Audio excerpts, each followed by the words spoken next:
Halo guys, Assalamualaikum. Balik lagi di channel YouTube Bidan Isna. Di video kali ini aku akan ngebahas tentang andropause. Apa itu? Simak terus videonya. Jangan lupa untuk klik tombol subscribe, aktifkan juga loncengnya agar kamu nggak ketinggalan video terbaru dari aku. Terima kasih. Oke guys, langsung aja ya kita bahas. Jadi andropause gampangannya itu guys, sudah berhentinya masa suburnya laki-laki kayak gitu.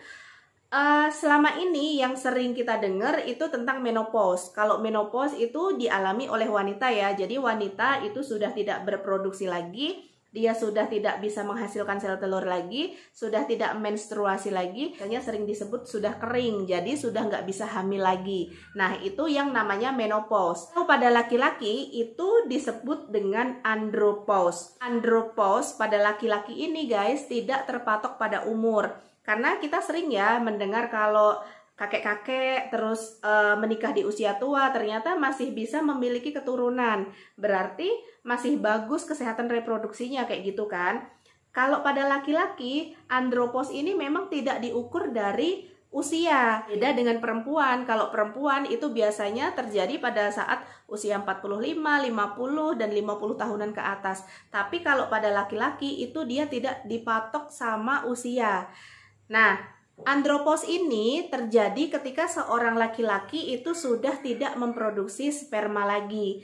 Ini biasanya disebabkan karena penurunan kadar hormon testosteron di dalam tubuhnya. Hormon testosteron itu guys, itu penting banget dalam produksi sel sperma laki-laki. Kalau hormon testosteronnya itu sudah menurun dengan drastis kayak gitu ya, produksi sperma juga akan terganggu dan juga bisa terhenti kayak gitu. Tanda seorang laki-laki sudah mengalami andropause itu biasanya yang pertama sudah mengalami penurunan libido, jadi sudah mulai kurang bergairah, sering lemes-lemesan kayak gitu. Kemudian mengalami gangguan ereksi, terus ya pokoknya dia sudah mulai lemes, sudah tidak bergairah lagi kayak gitu. Permasalahannya guys, andropause ini bisa juga terjadi pada usia muda, usia di bawah 50 tahunan apabila ada riwayat-riwayat penyakit yang lainnya. Contohnya apabila mengalami penyakit diabetes, kemudian penyakit degeneratif lainnya, bisa jadi jantung, komplikasi kayak gitu kan.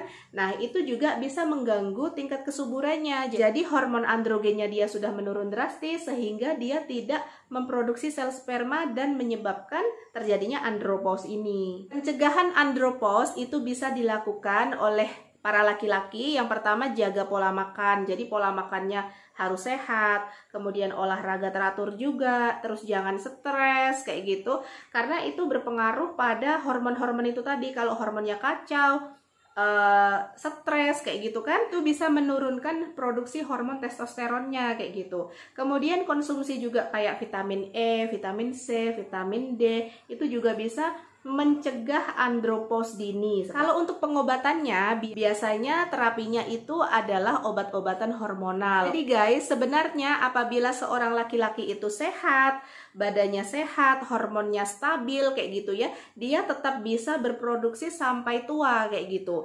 Tetapi kalau misalkan usia sudah di atas 50 tahunan ke atas, itu biasanya sudah mulai terjadi penurunan kadar hormon testosteron sehingga produksi atau tingkat kesuburannya juga sudah mulai menurun. Oke guys, mungkin itu aja yang bisa aku sampaikan. Terima kasih sudah tonton videonya. Jangan lupa untuk klik tombol subscribe, aktifkan juga loncengnya agar kamu gak ketinggalan video terbaru dari aku. Terima kasih. Wassalamualaikum. Bye-bye.